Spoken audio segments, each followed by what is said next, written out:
Yo! What's up? Satisfied? Are you satisfied? Are you satisfied? What's up? How you doing? How you doing? Thank you, Tom, for the gift.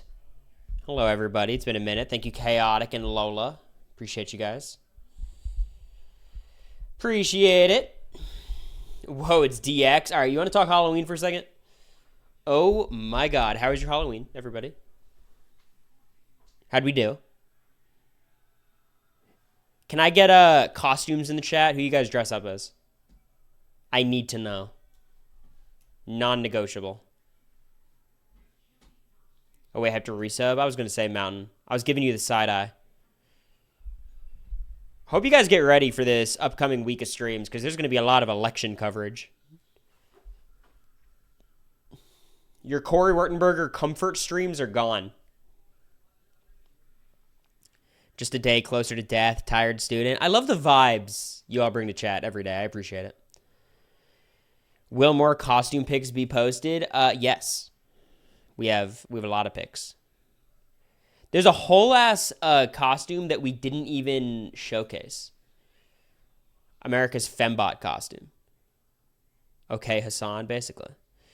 So, just in case anyone hasn't been noticing, thank you, Mountain Doofus, for the prime. In case anyone hasn't been paying too much attention, America and I went a little bit crazy this Halloween. Guess whose idea this was?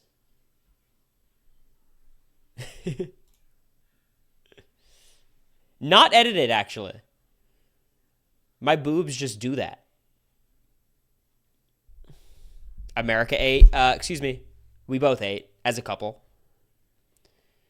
Cory USA. You guys got to get with time. It's wordy USA now. Thank you, Sarah, for the 11 months. I think this is the one that came out the best, the most, one-to-one.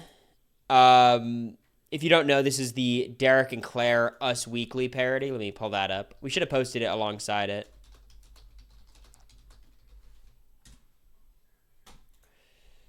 So this was the original, in case you guys missed that memo somehow. Living under a rock. So I gotta find the actual right picture. Here it is. This is the original. And this is America and I's rendition. Pretty one for one, honestly. A little bit of inside baseball. Not even the same skirt. America's sister did some movie-making magic. It's pretty wild. You post them on your Instagram? I'll make an Instagram post one of these days. So this was it. This is our funny bit. Everyone thought we were done. Thought America was going to get suspended on Twitter for impersonating Pop Bass. Twitter hates fun. On Twitter, you're only allowed to do 3 things these days. Support Donald Trump, be a neo-Nazi, and spread porn. And because America wasn't doing one of those 3 things, she was liable to a ban. But we got away with it. Thank you, T. Pillsbury, for the prime 11 months. I appreciate you. Having to allow I hate gay hurt me. What was the context? I hate gay Halloween. There you go. So this was pretty good. And then we knocked this one out, which I feel bad even sharing because it's very provocative. Yeah, look, here's the problem, right? Here's the problem. The problem with all of these costumes, right, is America gets to choose one of these very attractive women and then dress in, their clothing and look the most attractive person you've ever seen in your life, right? Like, obviously, Taylor and Claire are beautiful, but America obviously is beautiful as well. So it's like, all right. For me, it's like, you're telling me I'm imitating Joseph Abdin? That's the assignment? You're telling me I'm going Derek X? Like, it's just not a good gig for me. Like, I think I look good. I'm happy with these pictures, all things considered. But it's not exactly a winning assignment. You did it well. I appreciate it. I'm not fishing here, truly. Like, I'm pretty confident in how I look. But Derek and Joseph are like Abercrombie model, You killed the Memphis impersonation? Oh my god. So then we cooked this one. So, a lot going on here. As far as I understand, because a lot of people were confused in their replies to this, thought America and I were making fun of Memphis stomping the shit out of Christmas, which is not what this picture is. We would not do that, obviously. Come on. This is like Memphis and Christmas getting into a bar fight, and there's this person here scrapping with Christmas, and Memphis is stomping them out, and then Memphis is fighting this person too, and this is security. And then this is our version of it. So we got security guard, me, this is America, this is me. Can we see the original picture before the blur? Maybe America will release it one day. And then I look, I'm gonna be very transparent, okay? I got a wee bit drunk, and I tweeted this. I had no recollection of tweeting this. This feels a little violent, no? This feels dark. Stomping the haters out. I don't like the haters. You're not going to hear me defending the haters. I'm not going to be nice to the haters. I'm not stomping the haters out, though. It's a little bit harsh. And because we haven't streamed in a while, you missed all the drama. Because America, on the Cory Patreon, decided to go in there and go in on Tubina by saying a very nice, normal, not controversial, the Instagram relationship post was a little bit like, we were just teasing because it was a funny post, admittedly, I think. Where it was like them going Instagram official and Tucker and Rubina each having their passages. It was very cute. I'm very happy for them, but it was funny. So, America mentioned on the Patreon, and then our paid patrons, whatever. And this was my favorite tweet of the night. It was, I replied to my tweet from August 8th, which was Tucker in the AI arena, I think for the first time. And Tubina Warrior, who, look, here. Okay, can we get one thing straight? And this is going to sound like a diss to all of you guys. It's not a diss to you. It's not a diss to Tubina stands. It's not.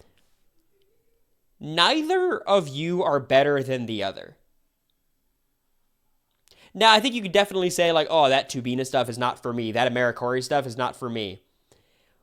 But like, at the end of the day, when it comes to, like, sharing videos of us flirting on camera and posting our Instagram pictures and quote tweeting it, they look so... It's all the same. You know what I mean?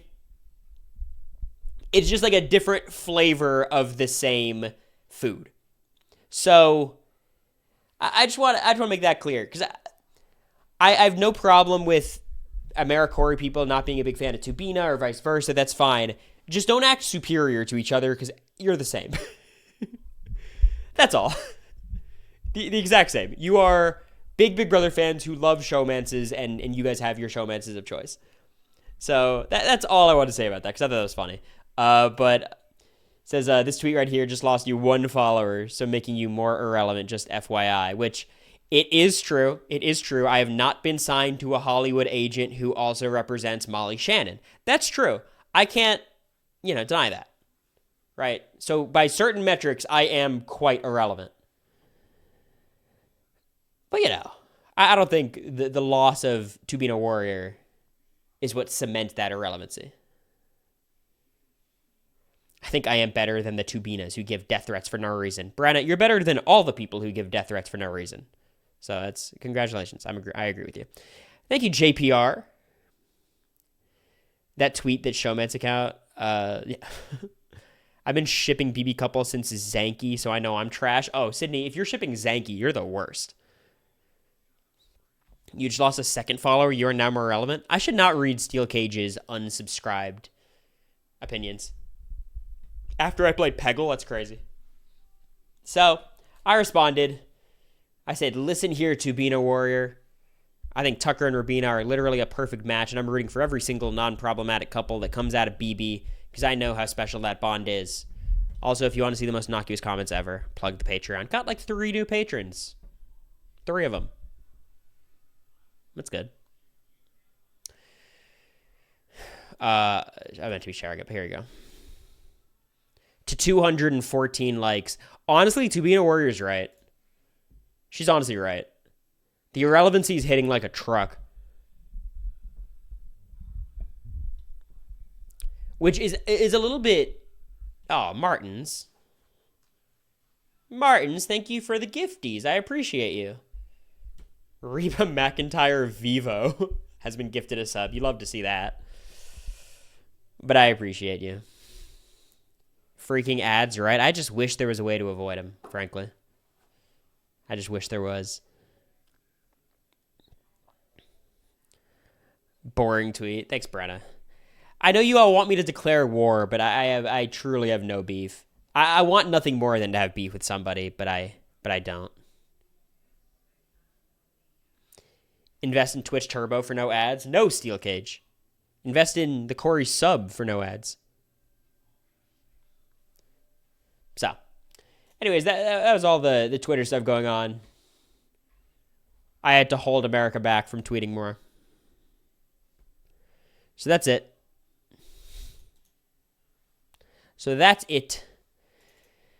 But we go to Halloween, and let me tell you, it was a long day of taking pictures.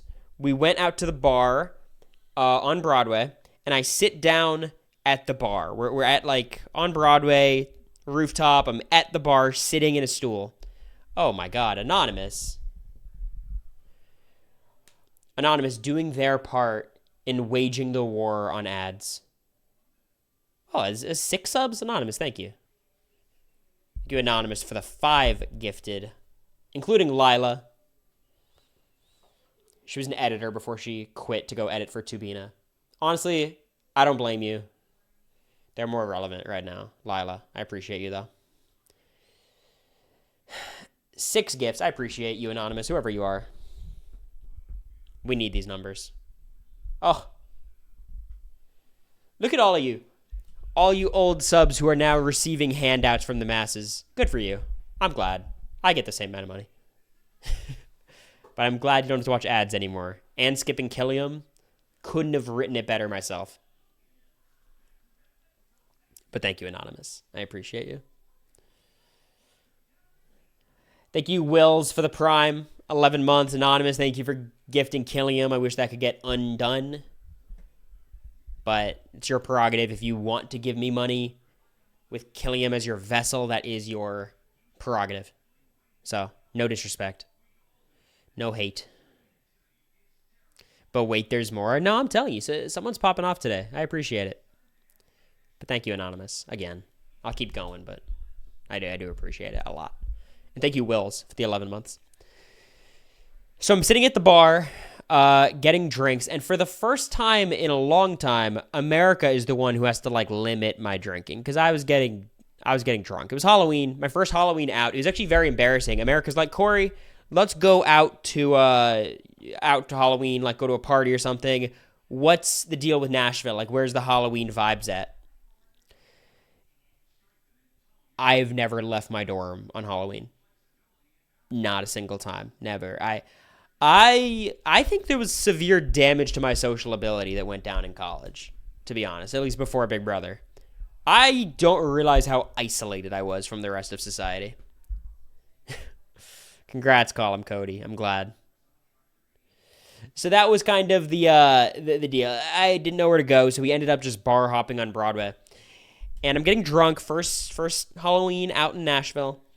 And she starts getting me waters. Now, I'm this weird kind of drunk where I'm very self-aware about where I'm at. I know I'm drunk, but I'm still like, America, really? You're giving me a water? Like, I know I'm drunk, but, like, who cares? Like, I'll get drunk and then I'll pass out the next day. It's fine. So I'm kind of indignant. I'm like, I'm drunk, but I'll be fine. Come on, whatever. And then I decide to go to the bathroom. The bathroom is 1 flight of stairs down. I stood up, and I swear the stairs became like... I gotta look this up. Because this is exactly what it felt like.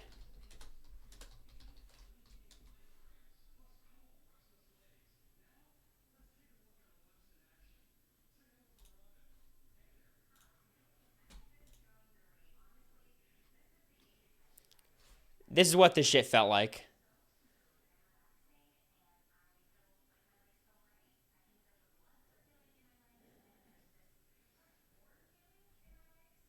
It was so bad. And then, so that was going up the stairs. I was like, it never ends. And then there was the going down the stairs, this is what this felt like.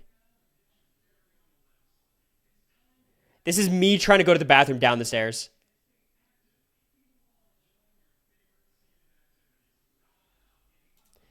I'm driving to my boy Gino, so I can't type, but I wanted to know if you're familiar with the Flatbush Zombies.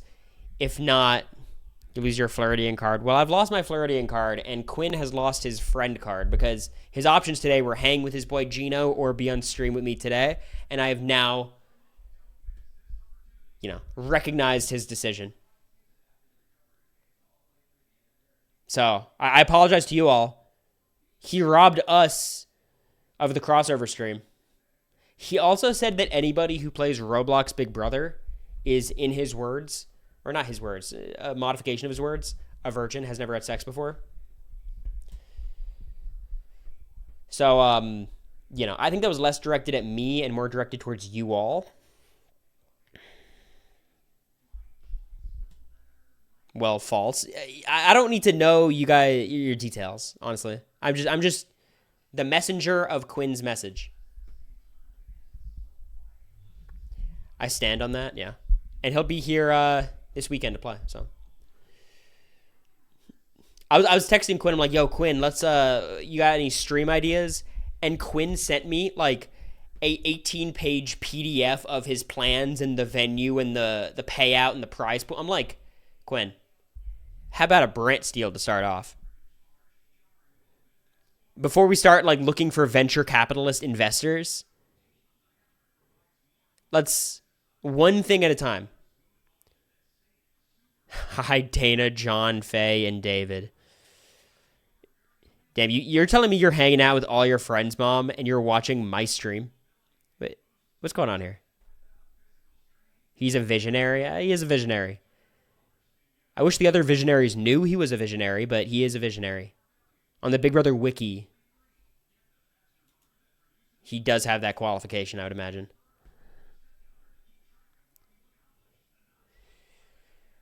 So, before we get into anything else, let's finish the Halloween story. So I'm up and down the stairs. I'm having a lot of trouble conducting myself, but I'm fine.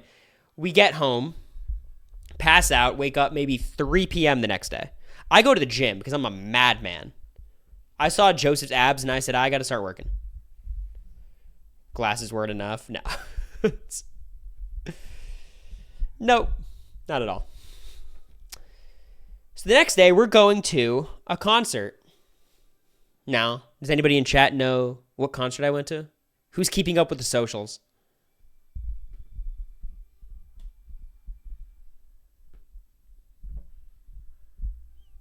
Cyndi Lauper. Okay. Very good. 1 point for Hey Bub, 1 point for Lexi, 1 point for Jacksonia. Anyone after Jacksonia does not get the point because you are not in the top 3 quickest answer givers. I apologize, you all. Mods, can you give a 5-minute timeout to everybody answering at this point moving forward? So, we went and saw Cyndi Lauper. And because we're Cory and America, we don't have a good time at the Cyndi Lauper concert. Because unfortunately, and this, I hope this woman's okay, we don't have any updates, the woman sitting directly next to me was having a very difficult time. I don't know if it was a legitimate medical issue or a legitimate medical issue stemming from, like, drinking way too much. But she was, like, really not in good shape. And this is where I gotta... If there's any Bridgestone Arena employees in chat, look away. America went to get help. Okay, they said they're gonna send someone. 7 minutes later, the woman is still... And, like, we're talking to her, and I'm like, hey, are you okay? She's saying yes. Her handler or whoever's with her said she's okay. But it's so abundantly clear she's not okay. So then I go the second time. I'm like, hey, y'all, she needs help now. She's like, okay, I'm going to call someone. I'm like, okay. Another person goes, same thing. America goes up there and is like, y'all, if you don't get her now, she's going to die. Which, who knows if that's the truth, but it was very serious. And the fact that it wasn't being treated seriously was insane. And that finally, she then actually, the woman actually went and talked to somebody who I guess... theoretically she should have talked to the first time. And they had to vacate our row, and then they had the medical staff come in and take her, I assume, somewhere, where she could be treated more effectively. And we get back in the row, and there we go. But this is just one side of the story, because there's a little bit of a side plot to the story. There's the medical emergency on aisle A. Then there's the low-key medical emergency in aisle America, because she's on her third Cutwater. And let me say, America, I think, is very good at, like, she's very independent. Like, it's not like you ever have to carry her home. Like, she knows what she's doing. But I shit you not, when we were walking back to our apartment, she gave the most inspiring kind of like oratory almost, this speech about why Cyndi Lauper was so important to the gay community and other marginalized groups. And then she went through the history of the AIDS epidemic and how celebrities did not deal with that very well. And Cyndi Lauper really was a standout voice. And I'm telling you, she's so drunk. And I'm drunk, but I'm not. I'm really not. I'm basically sober, honestly. I had like one big ass Truly and that was it. But I'm sitting there and she's literally giving a TED Talk. And then I'm like laughing because it's kind of funny that like she's making great points. And I describe it this way, and I'll stand by it. She was talking, the way she was talking, it was like if Shoddy Bay had a really good point. If Shoddy Bay was well researched and had a good message. That was, if I'm trying to paint a picture, I think that's the most effective way of doing it. And I started laughing, and she got mad at me. She's like, Cory, this is no joke. And then she started spitting off statistics of like how many people the AIDS epidemic, killed, right? And I'm sitting there like, no, I'm not laughing at the content. It's just the delivery along with the setting of us like stumbling on the bridge back home. It was crazy. She had the stats too. My favorite part of the whole thing was she was describing like Freddie Mercury, because obviously I don't know if I think he did contract AIDS, and that was ultimately how he passed away. She was like, Freddie Mercury, he was this massive singer at the time. I'm like, I know who Freddie Mercury is. He died of AIDS, yeah. I was like, yeah, I know. But it was like Freddie Mercury, a global superstar. Are we watching I Love New York? Yeah, probably. Yes.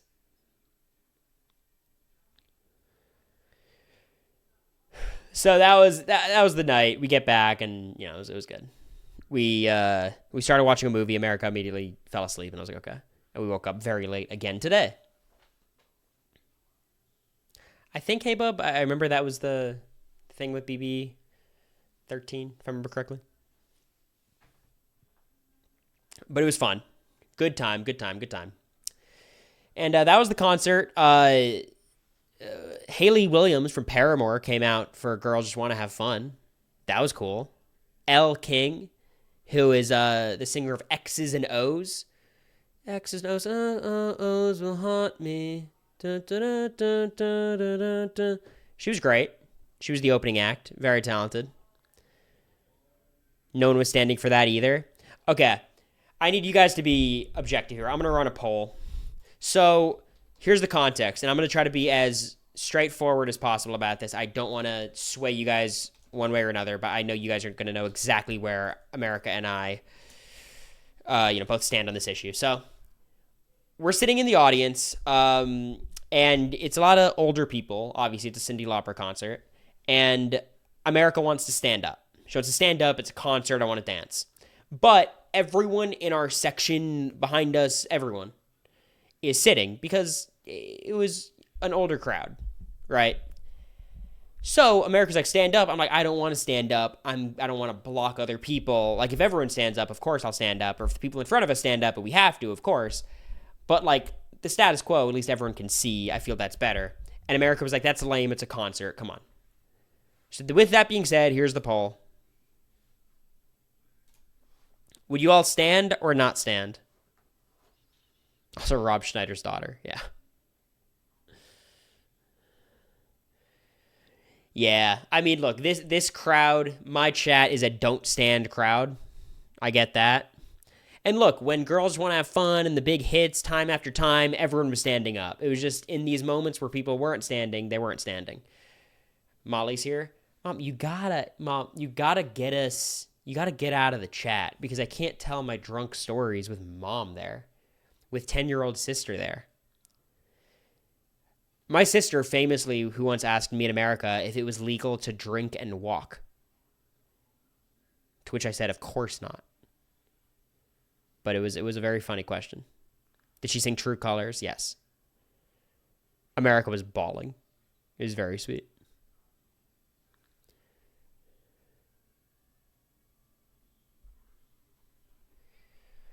That sounds interesting, Tim. I'm sure we'll listen to it at some point. She's not really listening. Okay. Depends on where you walk. That is true. That is true. You have to dive into the context. The final thing I would like to discuss before we get into our top 20 discussion, because I haven't made the list. I just want to talk through the list. And then we're going to do a Google Forms or like a, yeah, so we can see the viewer voted top 20. But there was one interesting thing in the Big Brother Reddit, which I don't post on, but I always, just glance to see if I'm being talked about. And this post came up. Cirie, what's the consensus 1 year later? Because I think Big Brother 25, it's almost like a weird season to talk about because there wasn't much good gameplay like throughout long stretches. I think Cirie's probably the most interesting person to talk about from the season. Basically saying I think she played a great game. However, she was playing Survivor, not Big Brother. She lost momentum in the second half because of Jared. Jared telling Jag that Matt would use the advantage on him completely decimated her game and she could never recover it with Jag.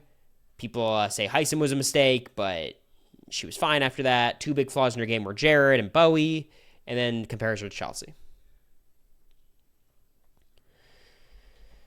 So I guess the question is, how good was Cirie?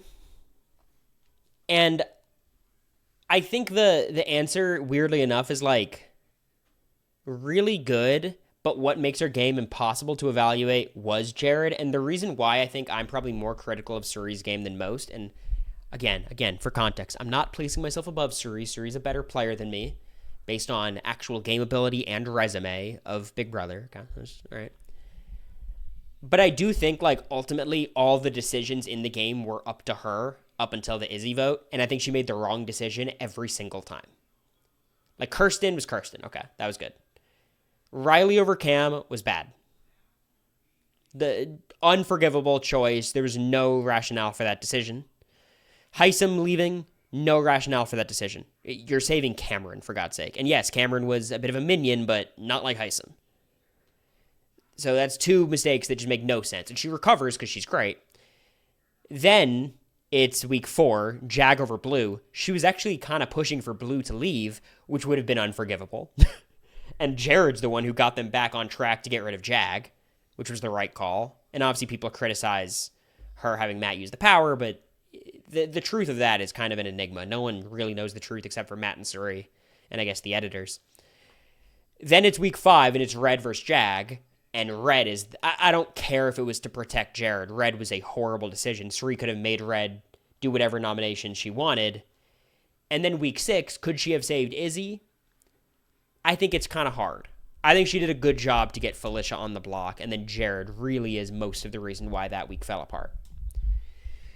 So it's like, ultimately, if we're giving her all the benefit of like running the first half of the game, you also have to give her like the responsibility of, okay, well, she was the one making the decisions, ultimately. Even if Jared and Izzy were there, she was the one calling the shots.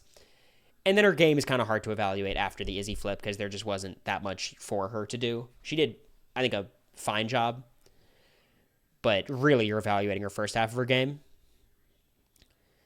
So I think, like, basically the verdict that I've come to is, like, I think strategically she's bad and socially she's the best ever. Sounds weird, but, like, I literally think that's it. I think strategically she's below average and socially there is not a single person who's better than her. Granted, a lot of people in the house, like, I mean, Jag wasn't a big fan of Cirie, neither was Bowie. I think a lot of that was because of her strategic choices. Like, it's not like she socially cast these people off.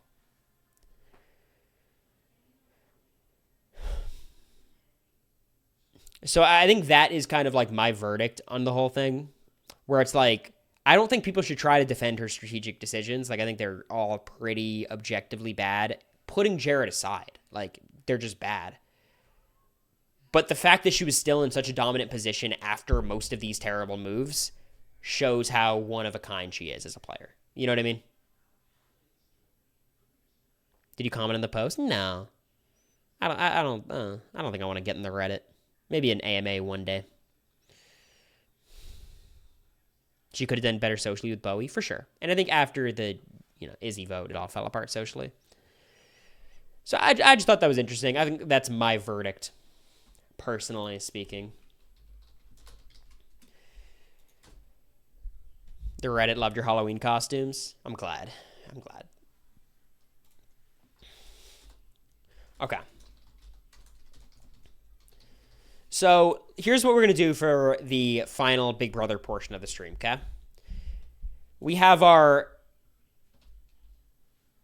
What's happening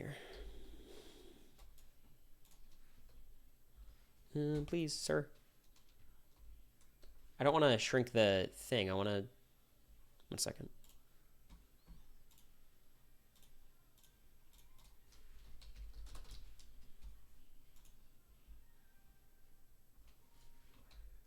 All right, that'll fix it. All right, good. It is my browser Zoom, but I was just trying to fix that. I think you're better strategically, but she's better socially.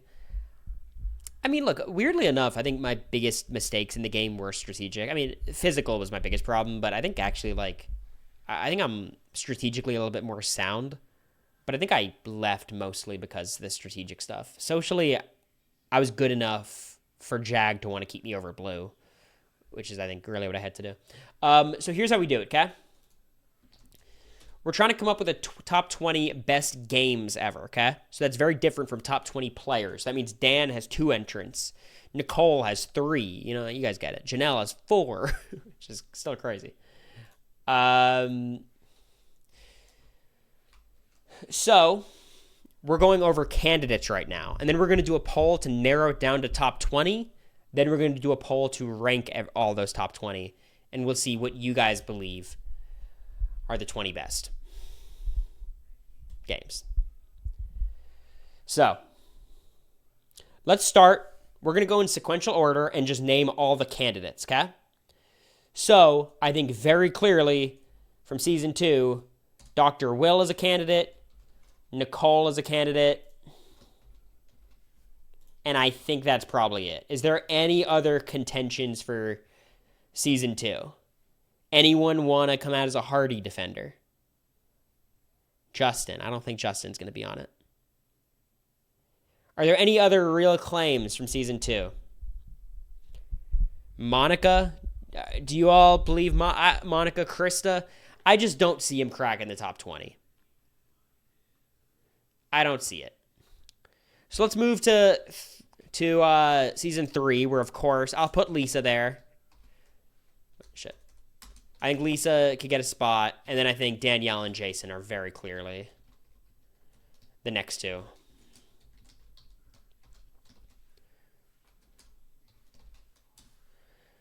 And look, this is just the candidates. This isn't necessarily top 20. We'll vote on the top 20, but I think all 3 of these people have a reasonable argument for it. Marcellus Erasure? Yes, Marcellus Erasure.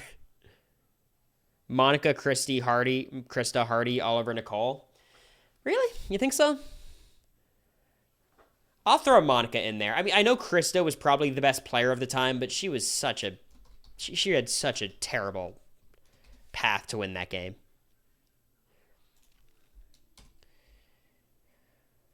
Nicole never could have won. I hear that, but I think she did have more of a... Look, the ballot will speak for itself. All right, Big Brother 4. I think it's Allison and June. I struggle to see anybody else who cracks the top 20 or even gets in the conversation of cracking the top 20. I think that is what it is. From season 5, I'll throw Drew in there. I'll throw Diane in there, but, Diane is... it's hard to judge Diane's games. G was good. Again, is he top 20? I think that's a bit of a waste of time. But I think Drew and Diane are probably the only people you could really argue here. Karen. Yeah, I'll put Karen as well. I think Karen is deserving of this honorable mention, even though I don't think she's going to get rated in the top 20. We can't see anymore. I'll fix that.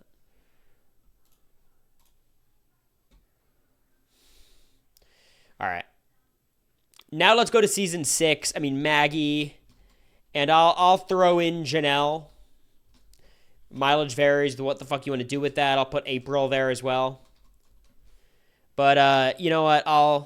Nokomis. I don't want to put Nokomis on the list. If you guys want Nokomis, I'll put her on. But I think Maggie, Janelle, and April, you know.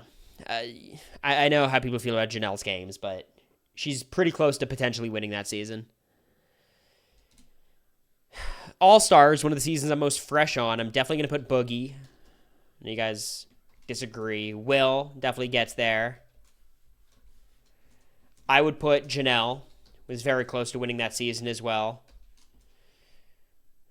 And then, I'm just debating whether Danielle should be on that list, is my question. I'll throw her on. I think Danielle had a really good season. Too many people on the list. We're going to whittle it down from here, okay? Every choice Janelle made was bad. Yes, but she really got close to winning, you know? It's one of those. I don't think Erica would make it for me. Season 8, I literally think it's just Eric. I don't think there's an argument for anybody else, frankly. I just don't see an argument for anybody else.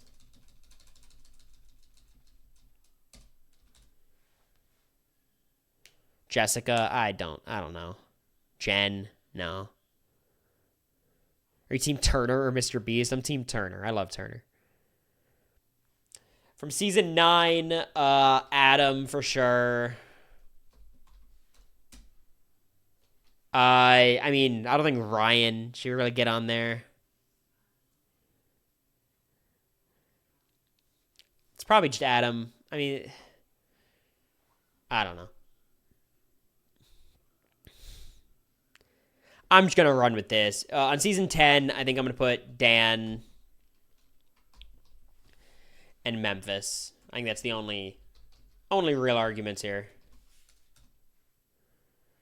From 11, I'm not putting Rennie. Absolutely bad. Absolutely not. I think Memphis is even a stretch for season 10. Are you Team Gabe Flop or Mother Tiana? I saw Gabe's tweets about women today, and it was pretty funny. It's like nuts. From season 11, we're going to go Kevin. Do you all think I should put Jordan? Top 3 and Jeff? That's a lot of people for season 11. I think I'd just go Kevin for 11. I don't think there's anyone else. For 12, Hayden. And I'll go Lane. I think these are the two for season 12. Shima Erasure. I don't think Erasure is the word I would go with. I'm not putting the entire brigade there. Absolutely not. I'll throw Enzo on there. I think Enzo's deserving of it. From season 13, I don't think anyone makes the list. I really think there's not a single game in 13 that gets close to making the list. Is that crazy? But Adam does? Yeah, I think so. I think it's fair. Lawan, maybe. Rachel, Kalia. Kalia's a robbed queen. Yeah, but I don't think it's for this conversation. I don't think it's anyone for 13. Dan, 14. I don't know if you want to put Ian. I'll throw Ian in there, you know. I'll put him in there. But, you know, I think that's even a bit of a stretch. On 15, Andy, and I'm almost certain that's it. Brittany on 14. Again, like, you're kind of rating her game instead of, like, how well she could have done. Like, she was doing well on 14, but ultimately she goes out in 8th place, and, like, there wasn't much there. 16, I think Derek, of course. And I don't think you could put Cody there. I don't think it makes sense. From 17, Vanessa and Steve are definitely the only answers you have here. Frankie. Yeah, I'll put Frankie there, sure. I mean, he was definitely the second best player that season.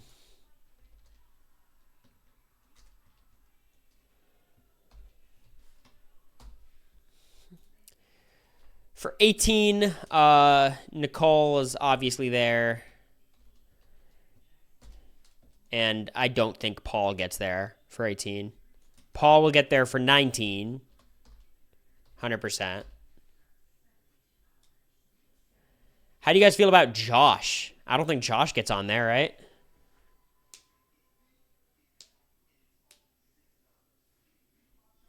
What do y'all think? 20, Tyler, Casey. And then is JC on the list? Does JC get there?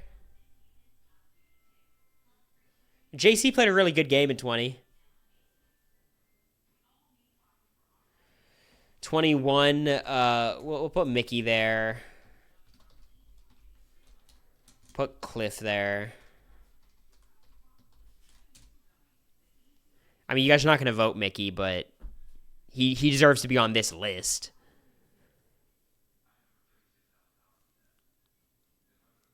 Holly should have won 21. I mean, if you're not able to beat Mickey in the final two and everyone hates him, it's kind of tough. Cliff for 21 and not Brittany for 14. Cliff played such a better game than Brittany. Like, y'all hate Cliff, but like he played a really strong game after he was evicted. Like Tommy for 21. Christy, I don't think Christy. I feel like she was being dragged a little bit towards the end. I'll put Tommy. Sure. I think he's definitely on the bubble though. Why not Donnie on 16? Because he didn't have the chance to do anything, unfortunately. JC for 20. I'm gonna put JC as well. I think he's deserving on this list of people. On 22, it's definitely Cody. I'll throw Nicole on there. I'll throw Enzo on there. I think that's it. Stop saying Cliff is a good... I was very locked into the 21 feeds. It was probably one of the seasons I watched most closely.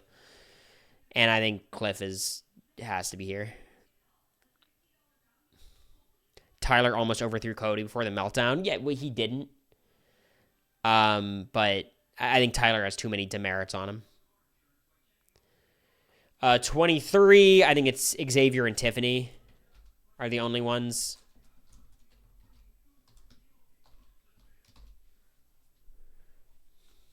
I think that's about it for me. 24, I'll throw Taylor on there, and I don't think anyone else even gets close to the list. For 25, I think Cirie, I'll give you guys the option to vote for, and I'll give you guys the option to vote for Matt. You guys are going to get mad, but just don't vote for him then. You know what I mean? Like, I guarantee he's not going to get through the next stage, but I don't think anyone else on our cast had the chance to show enough. You? Absolutely not. I don't think I get close to that list. Kyle was close to the list for 10 seconds. Sure. Michael for 24. You guys really think Michael for 24? If we're putting Michael on, I'll go on the list. Shit. Like Derek X, no shot. Maybe next time, though. And then for, I think it's literally just Chelsea for 26. I think that's literally it.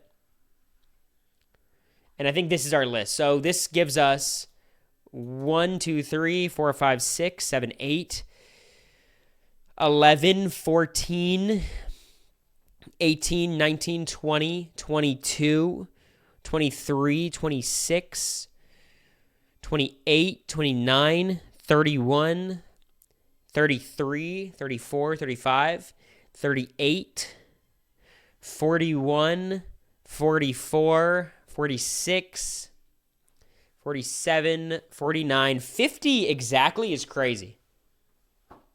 50 exactly is crazy. Can you believe that? We kind of nailed that.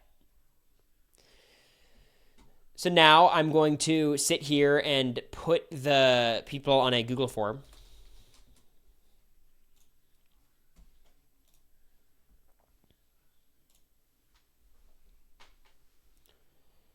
We'll trim this quickly. We talking top 20.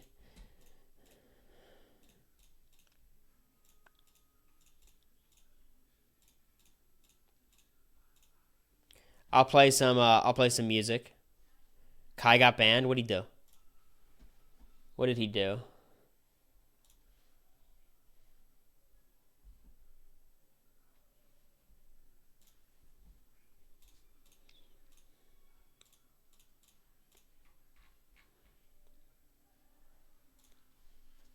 All right.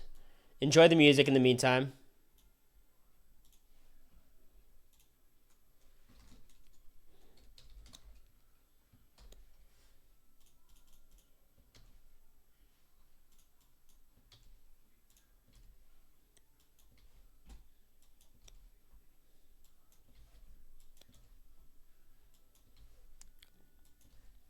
One and who I wanna be.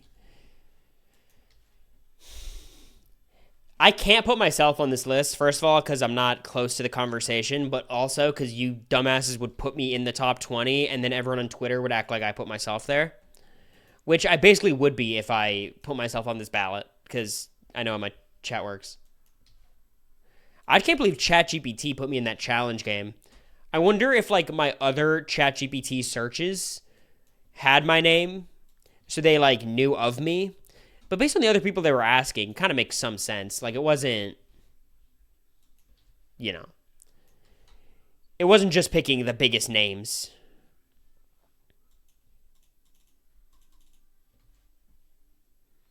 All right, I'm already on option 17, so I'm zooming through this.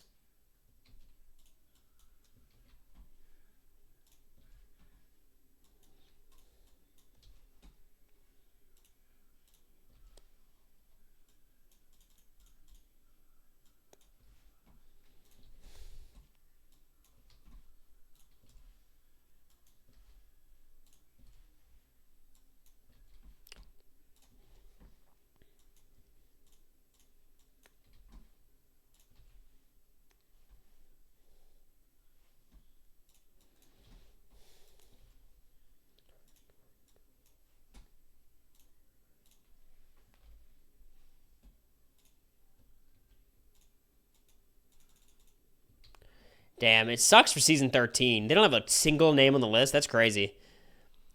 I think Portia is one of the examples of, like, one of the most comically overrated games in retrospect of all time. It's like, come on, y'all. like,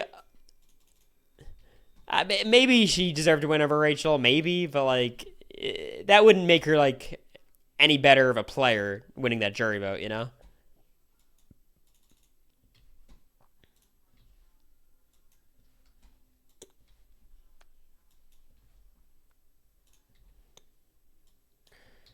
I do have a lot of sympathy, though, for newbies who played against vets. Obviously, from personal experience, but, like, just in general. It's a really tough ask.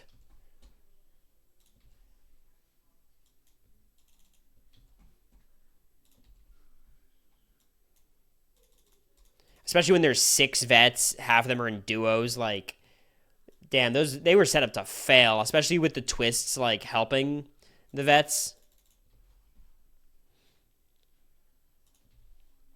All right, almost done, y'all. 5 more to add.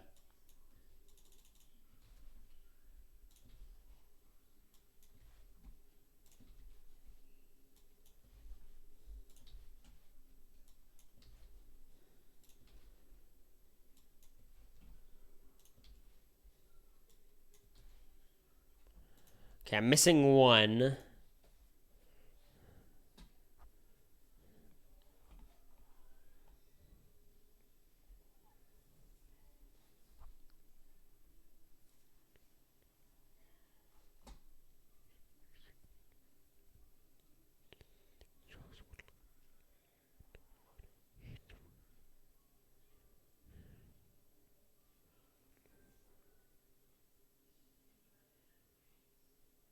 All right.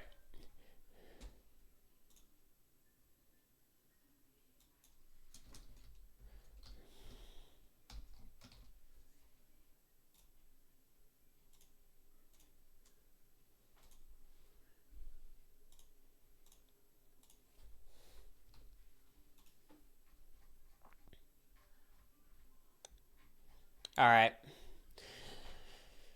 So we have it ready.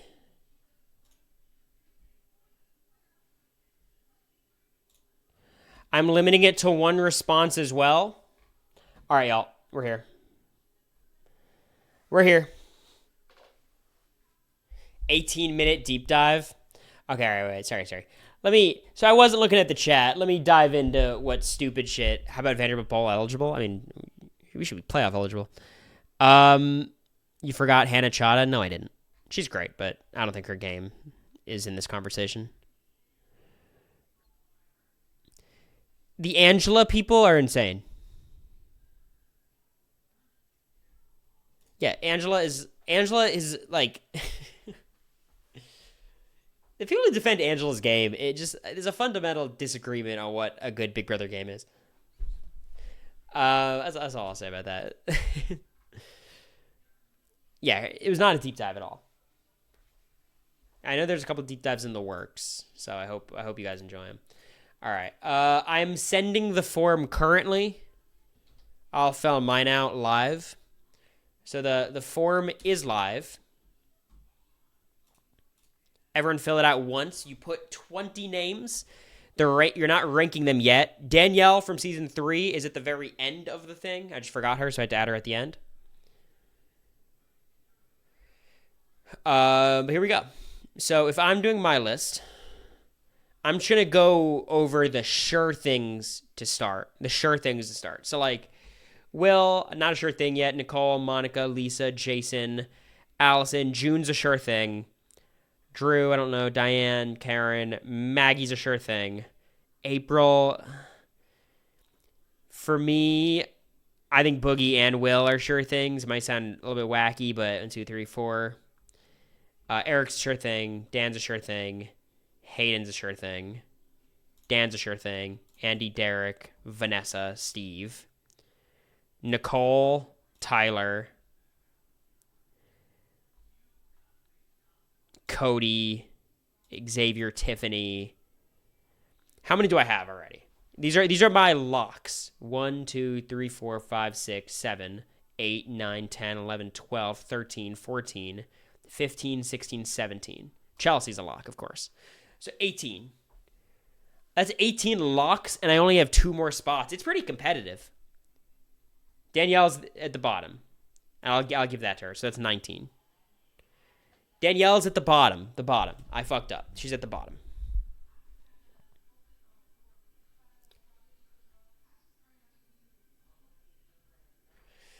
So that's a top 20. I have one more spot.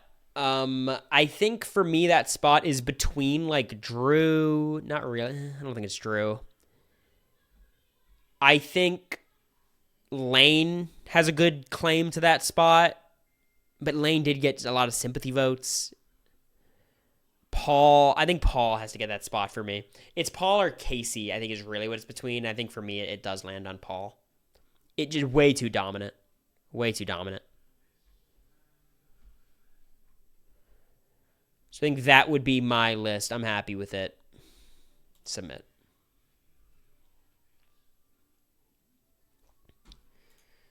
All right, now let me see these responses. I already got 25 responses.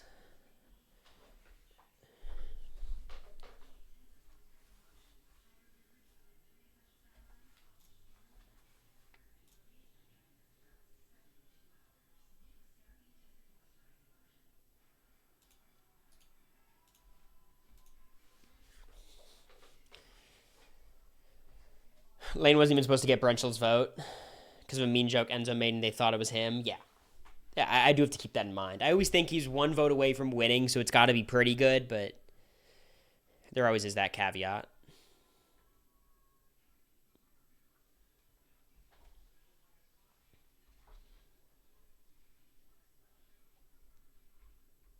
All right, we're going to give it until 10:15 to fill it out. So 6 more minutes. 6 more. I think that's fair, Dyson. But, you know, it's all for fun. I wouldn't stress too much about it.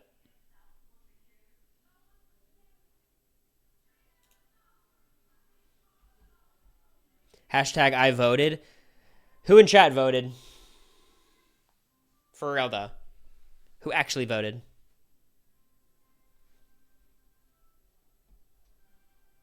Yeah, you don't got to pick all 20. You can pick as many responses as you want. I'll start creating the ranking form.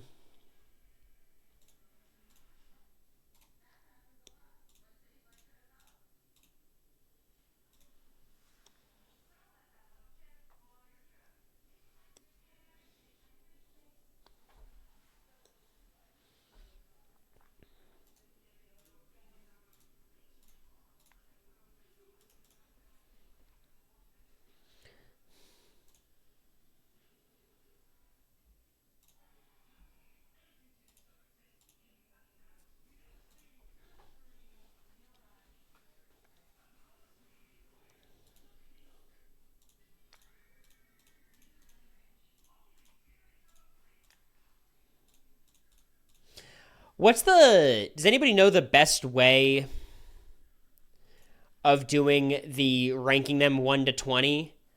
Like, I'm trying to figure it out. Is it linear scale? Is it, the rating is just 5 stars. That kind of doesn't work as well. 10 stars. I think drop down, but Twitch chat polls. I think that's the worst way of doing it, Mike. I think you misunderstood. Great Plains Blue Wave, yeah.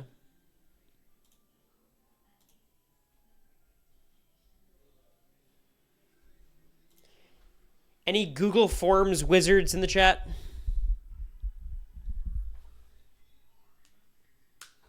Isn't there a drag ranking? I've seen people do it, but I've never done it. I'll Google.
Okay.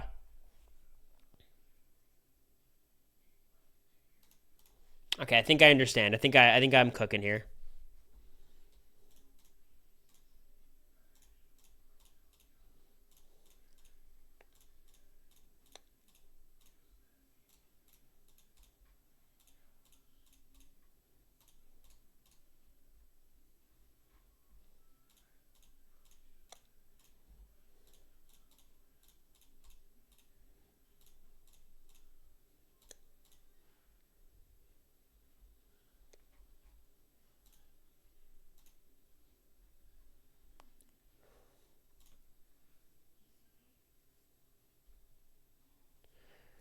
It says write your query and then click on the 3 dots in the bottom right, select multiple choice grid, and then choose ranking options.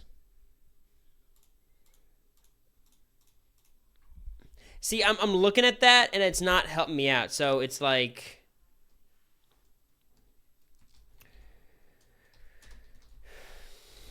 so look, I'm doing my rank your top 20, right? And then I've got multiple choice grid, right? And then the 3 dots is down here. And what does this do?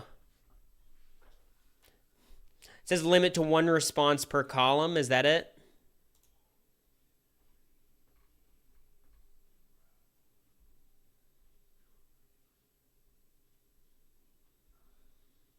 Oh, I see. I see what you're saying. I see what you're saying. You're saying just do a normal multiple choice question with 20 options.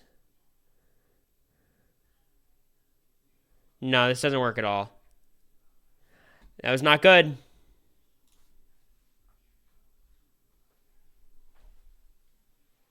I think I'm stumped, y'all. There's other ways I can do it. Shut up, Tom. There's got to be one person in chat who's competent with Google Forms. I simply must believe it.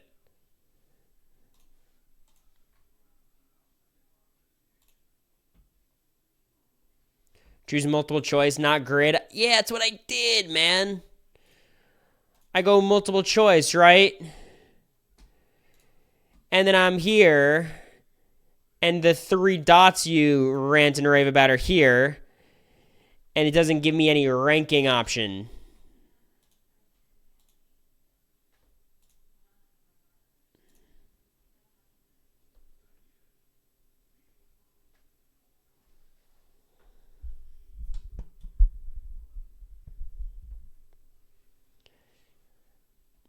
There's no ranking option here.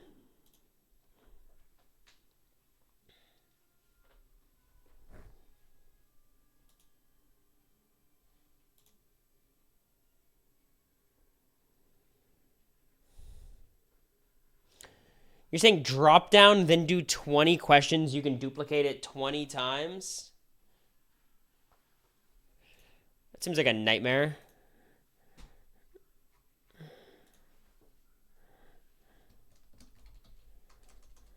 So you're saying do this? You're saying do this and then like...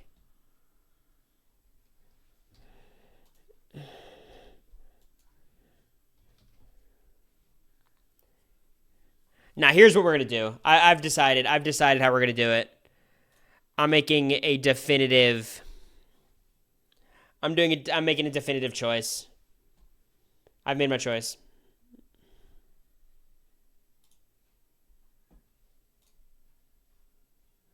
Three, 4, 5, 6, 7, 8, 10, 11, 12, 13, 14, 15, 16, 17, 18, 19.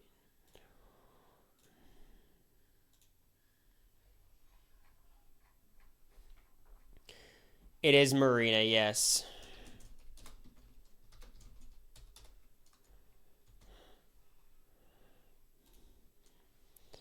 Okay.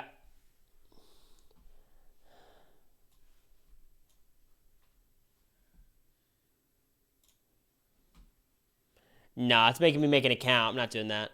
I've decided how I'm doing it. Don't worry, y'all. I've got it. Well, first of all, let me close the form. We have 75 entries, and now it is time to determine which 20 have made it onto the ballot.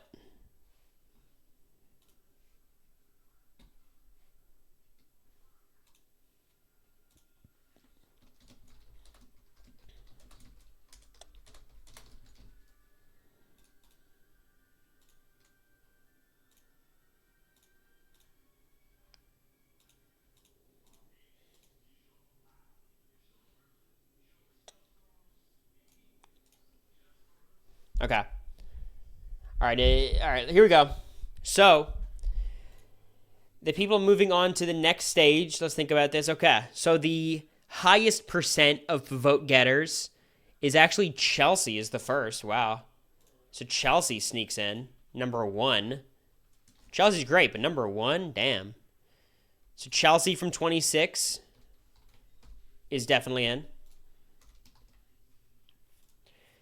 So after Chelsea, the highest number, 89.3. It's a tie between Dan season 10 and Vanessa season 17.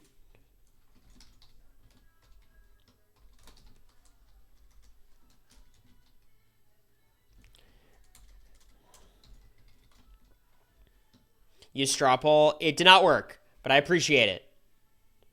When I go to straw poll, I don't know how to add extra options.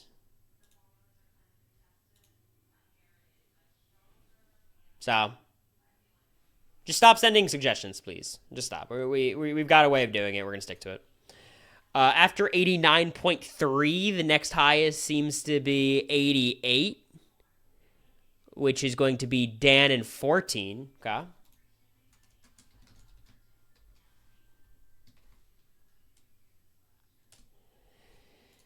After 88, we got some 86s. That's June and 4. And that will be enough. June.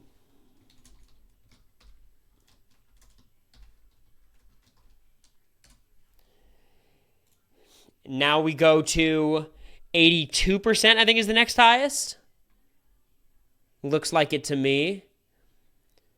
Which is Tyler and 20. Which makes some sense to me.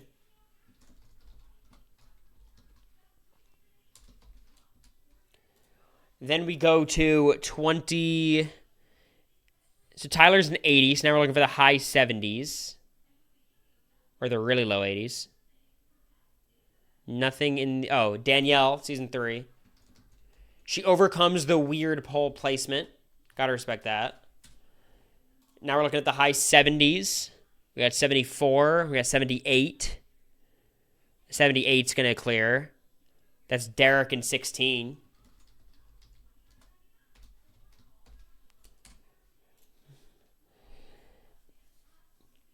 Now we go to Cody. He's going to get there for 22.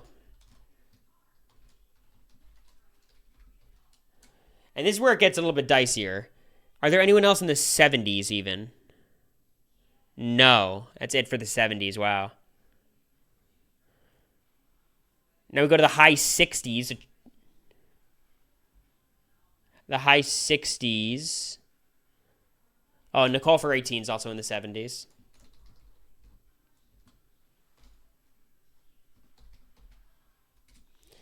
So the high 60s. We have Andy's at 68. That'll get Andy through. There's another 70s. Let me see.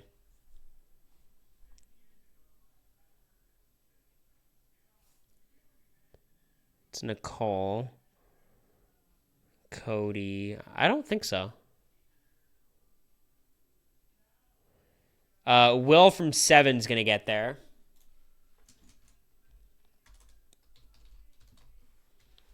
You guys might not be able to see it, but I could see.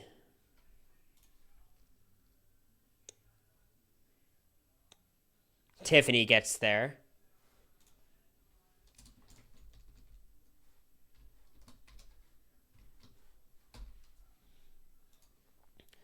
So Tiffany is at 69, I think.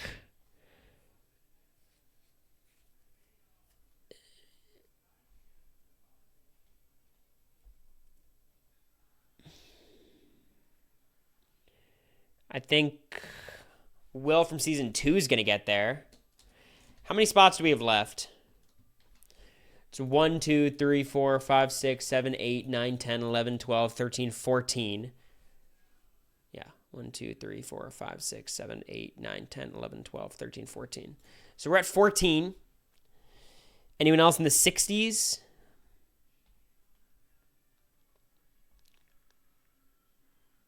I don't think so. I don't see anybody. 949, 66 for Will. No, we go to the 50s now. And I think Hayden's going to get there.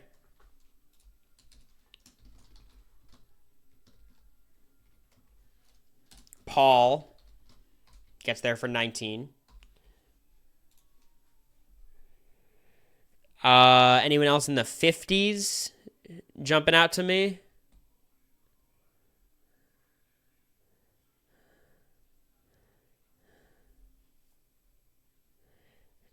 I don't think so. Eric gets very close. So does Maggie. So I think Eric and Maggie make it.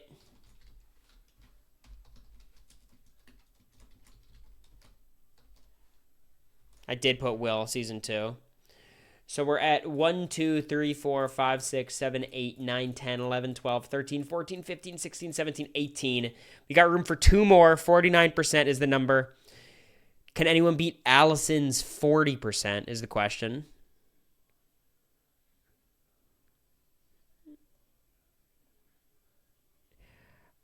Steve makes it. Xavier makes it. So Steve and Xavier take the final spots, it looks like. Xavier has 44%. Steve has, yep. Steve and Xavier are the last 2. Taylor, I think, is the first person missing the list, unfortunately. All right. There you go. This is your top 20 games of all time. Now, this riveting stream gets even more riveting as I make the next form.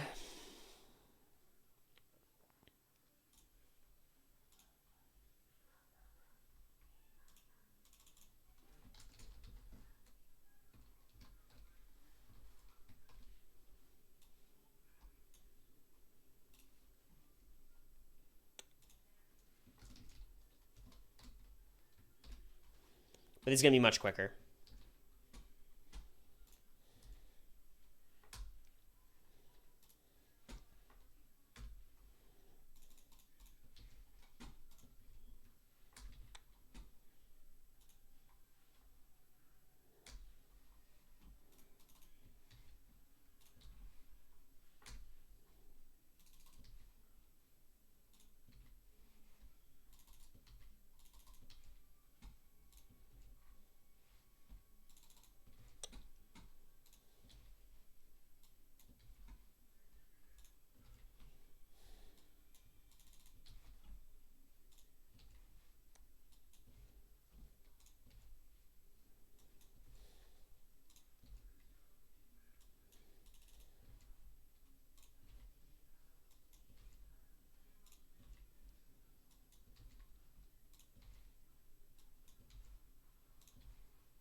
All right, that is done.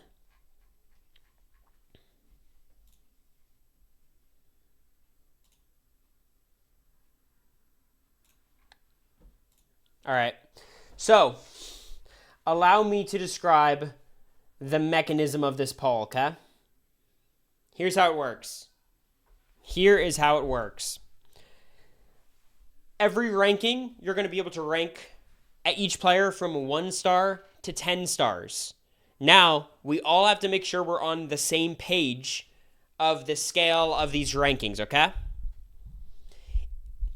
10 stars is a truly elite game. 1 star is, in my opinion, didn't deserve to be on this list. Okay? That's how it works. A good way of thinking about it is like the top 2 people are like 10 stars. Your 3 and 4 are 9 stars. Your 5 and 6 are 8 stars. You understand? It's like just proportional. There's 20 spots. So each star is like deciphers by 2. But you could do it however you want, really. We're just trying to get a general idea of your thoughts. So I'm sending the link. Enjoy. Let me fill out mine. So we start with Chelsea from 26, who I think is probably right around here. Pretty good. Dan from 10. I think Dan from 10 is actually around here as well. Vanessa obviously wasn't able to close it out. Probably ends up like on the lesser end of this. Dan from 14 obviously wasn't able to seal the deal, but played a really good game. June.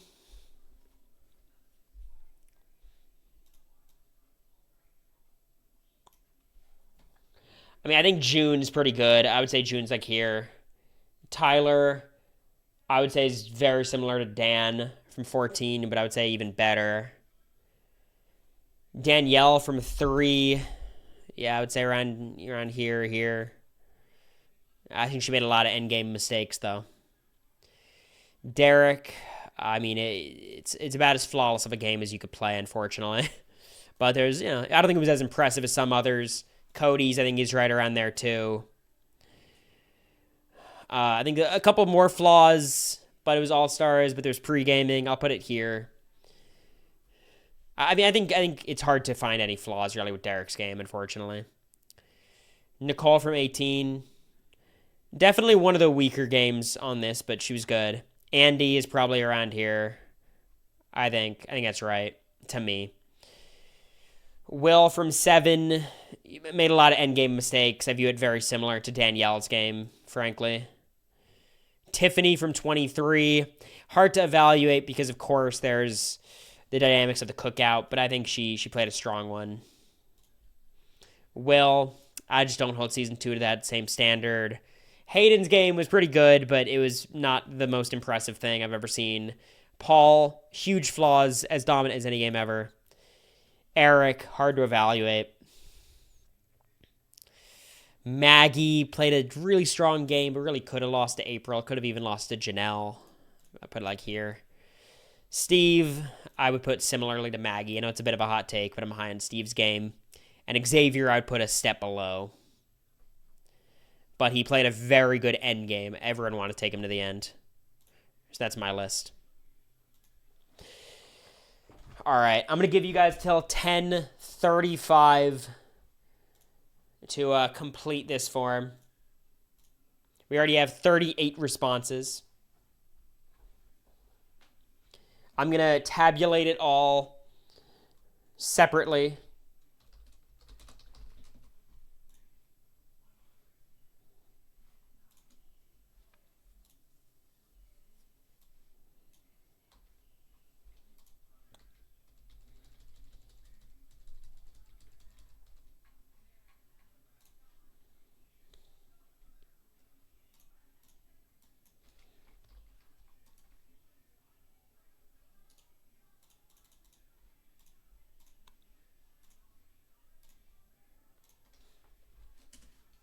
I love this song.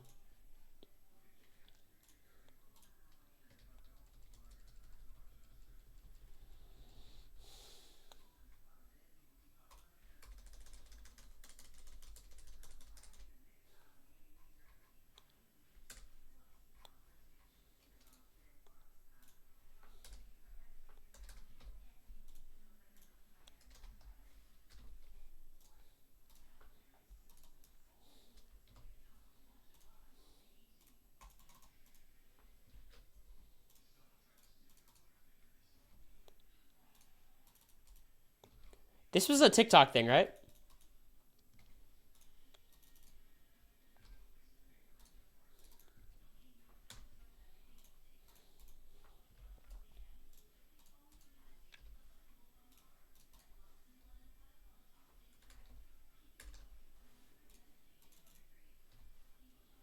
I didn't know it was Marina. I mean, she does say it in the lyric, but I didn't really know who Marina was at that point.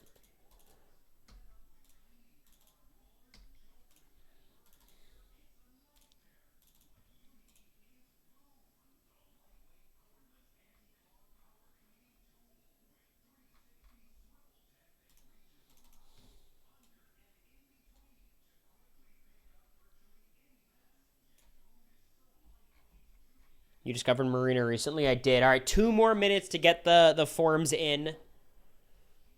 You got 2 more minutes.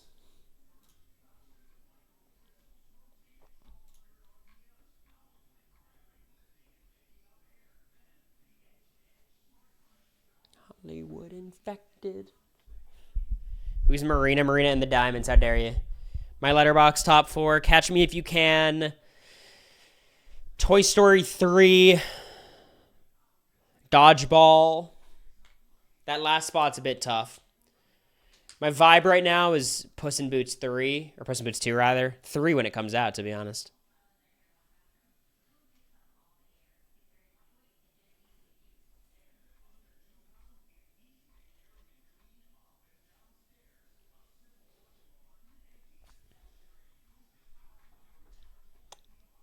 Exactly what you said in my cameo from March, so good job. Yeah, no, I'm consistent. I have a good memory. One more minute to get your forums in. We got 56 submissions. Good participation, honestly. Good voting rate for the amount of chatters.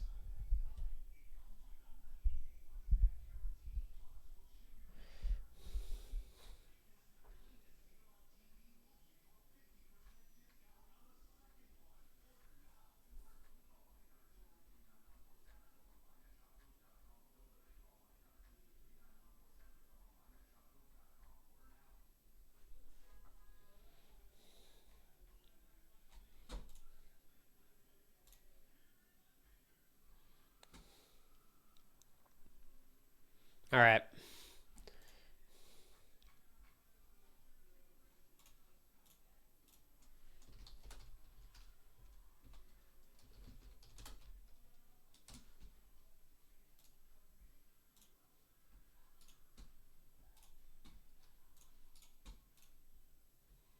All right, I'm closing the forum now, and I will tabulate. We're closed at 59 responses. Everyone put your top fours in the chat. I'll grade them in a second.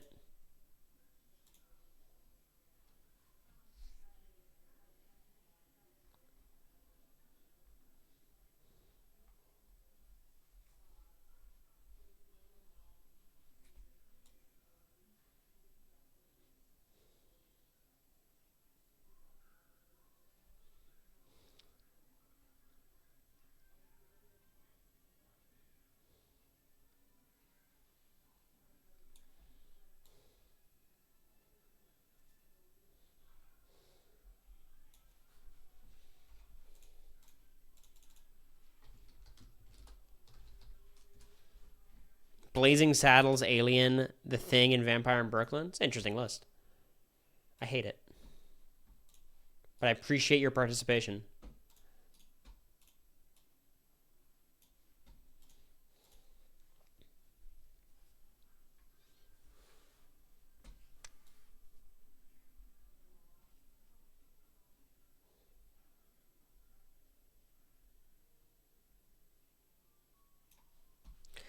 It's a very interesting the way this is shaking out. I'm very confused as to your rationale, but we'll talk about it, and then I'll try to give my theories.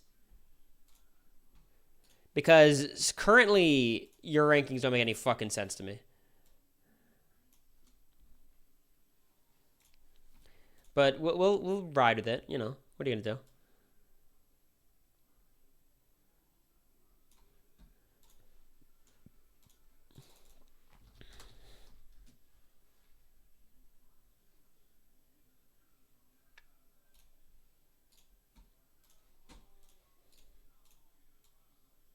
All right, the top four have been decided.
All right, the top six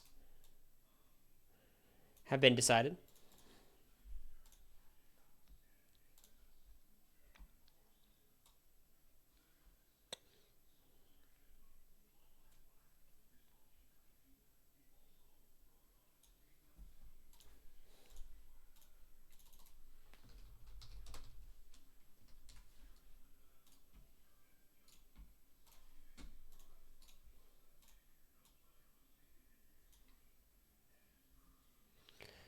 Switching all the results because he doesn't like them. No, I'll show you guys the actual results, but I would prefer it to not be anticlimactic by just like showing you one chart. You know what I mean?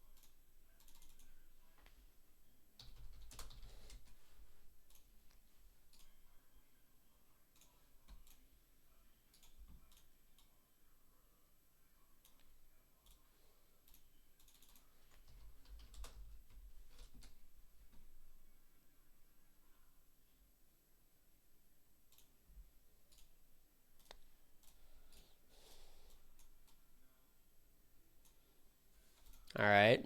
Top 9 are done. I'm getting into my groove a little bit.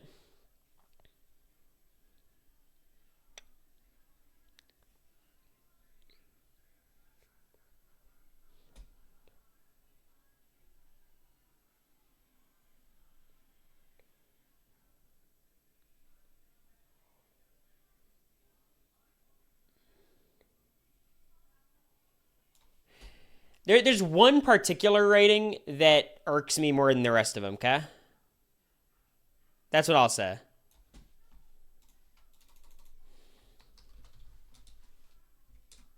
And I'm gonna bring you guys to task about it, okay?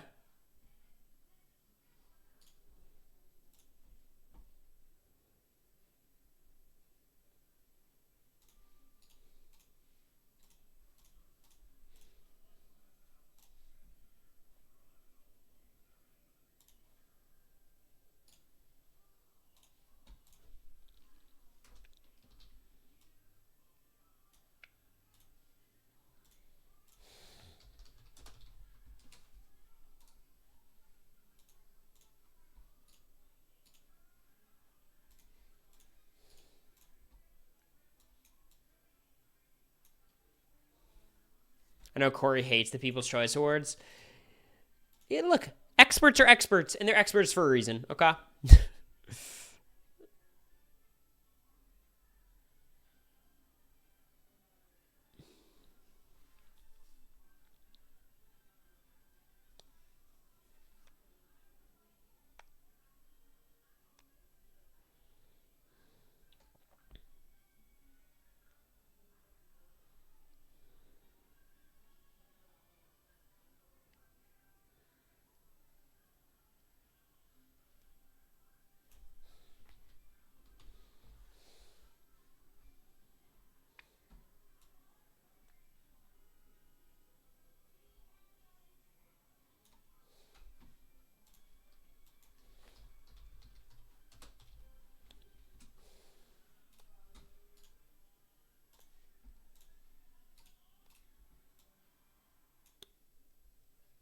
Oh my god, I'm so locked in.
I think the no stash is the way to go. I think I'm going to go no stash for a long time.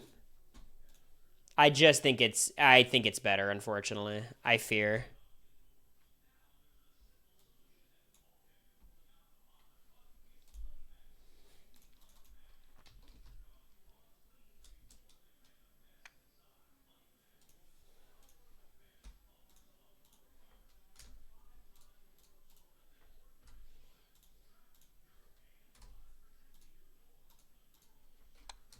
All right.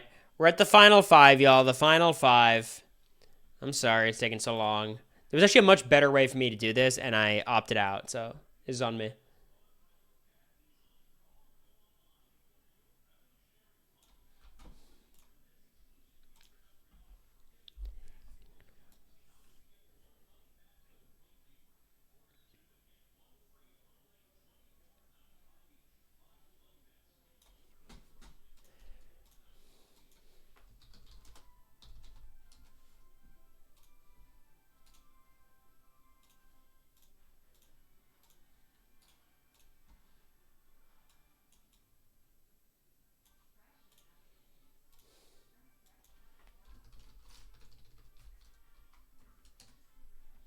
A Subway Surfers video. Honestly, it'd be pretty good.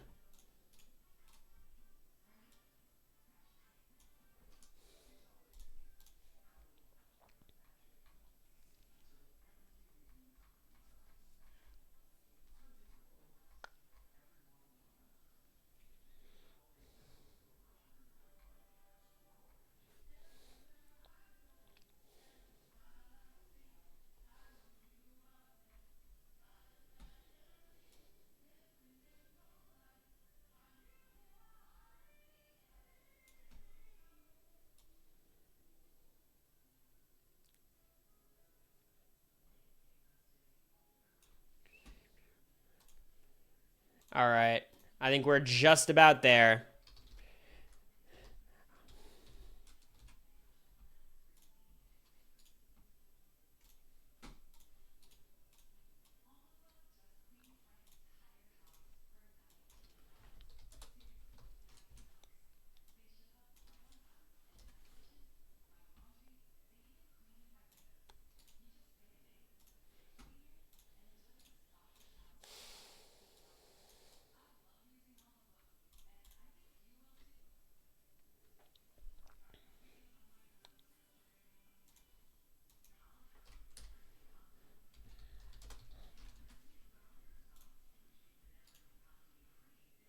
All right. We got it.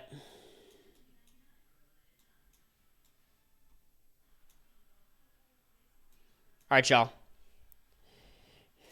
Are you guys ready for the official ranking after 9 hours of work? Oh, my God. Well, we're going to dive straight in, okay? So, coming in at number... Well, let me make sure it's not going to share the wrong thing.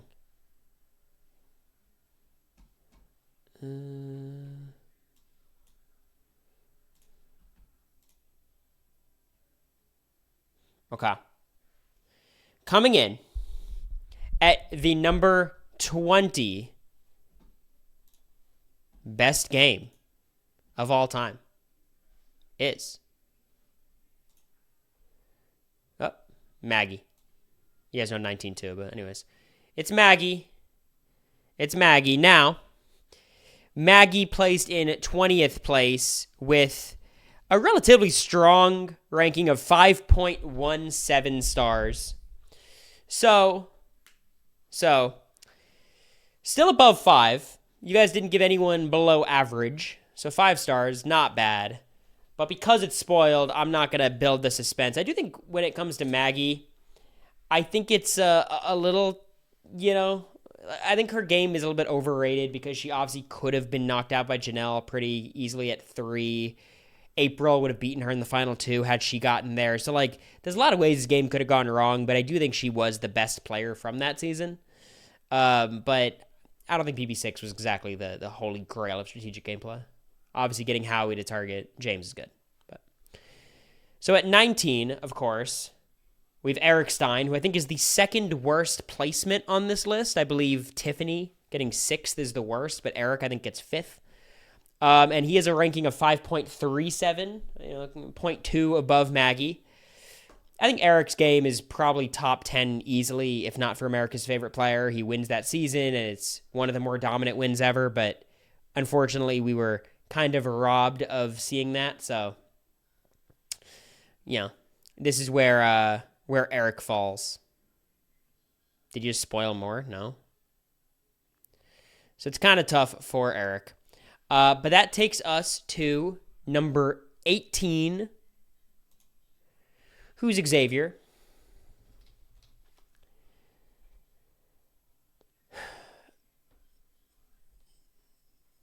What do you mean? Yeah, we know Tiffany's on the list, top 20, but we don't know where she is. Xavier at top 20, or number 18, our ranking of 5.54. So just, a couple, tenths above Eric. I would say Eric played a better game than Xavier. I think what Xavier did the best was at his end game. He had Kyland wanting to take him for no reason, and Ozzo was going to take him and lose, and Derek F was going to take him and lose. So, good on him for getting that perfect end game from the cookout, but I do think he benefited a lot from the legwork, especially Tiffany put in. So I think 18th is about right. Not to mention, what a handsome guy. Which takes us to number 17 on the list, which is Hayden. Now, Hayden, I think, is one of the first rankings here at 5.68. Again, just a hair above Xavier. Feels like Hayden's a bit underrated here. I don't know how you judge his game ability necessarily from this season. It's kind of hard to say. Obviously, on Survivor, he showed he is a good game player. But it's a pretty dominant win. It was really not much to criticize with Hayden. It was just kind of... It seemed a little bit easy the way he won. Just, made the brigade and game over. But he was very clearly going to beat everyone in the brigade, and he was the guy to beat the whole game. Won a shit ton of competitions, was good socially, good strategically. I think he's just about, as underrated as anyone on this list. So then we go to number 16. We got Steve. So I am glad Steve was rated over Hayden. I disagree, but it was a 5.88. I think for this type of game where you're really not a dominant player at all, you're just doing the best you can, I think Steve has done it as well as anyone ever could. Obviously, people placed Vanessa over him, which is fair. But I think Steve played a really good game. One of the most self-aware winners of all time, knew what he had to do, knew how to execute, knew how to make really hard decisions, like keeping the Oz twins at that double eviction, getting rid of Meg. It's a really dicey decision. I think people didn't like it at the time, but it was the right call, and he made it.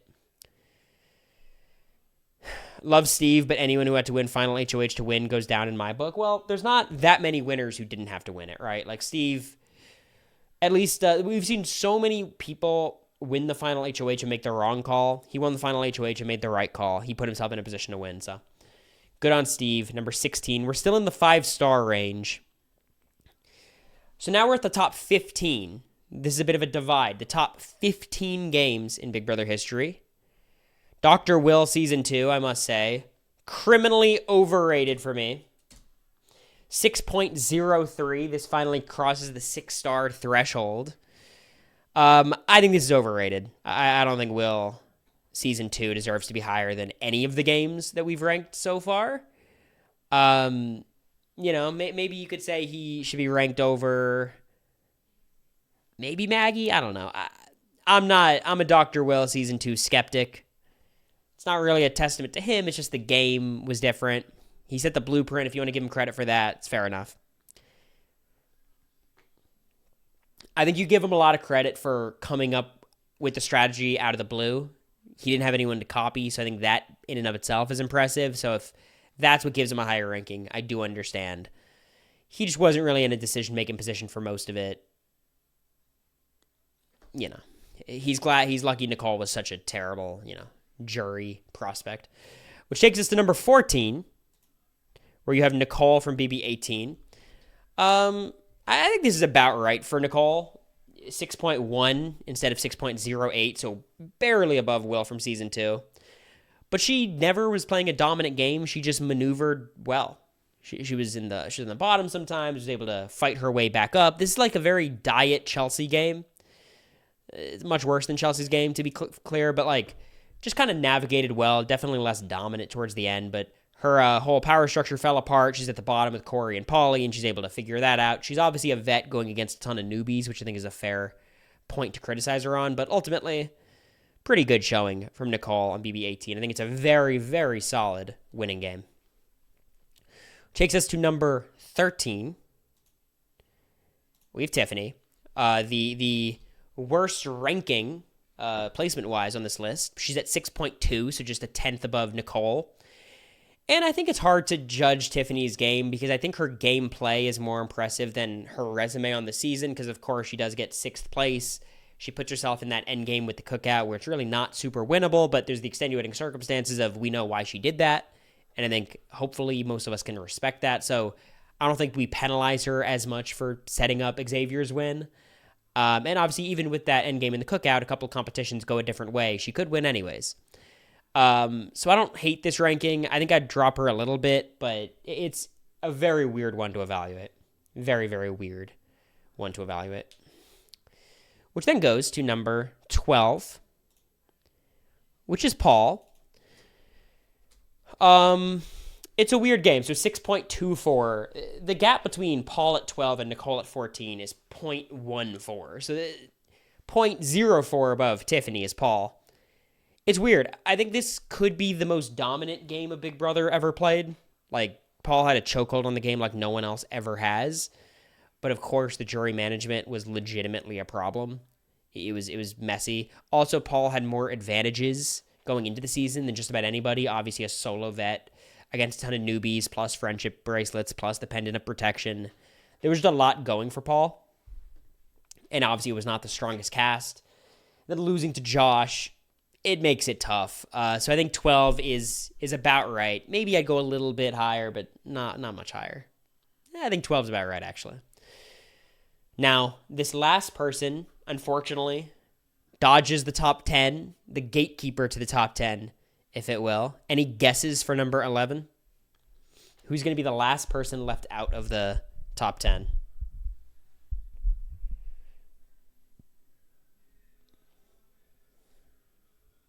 Any Preds?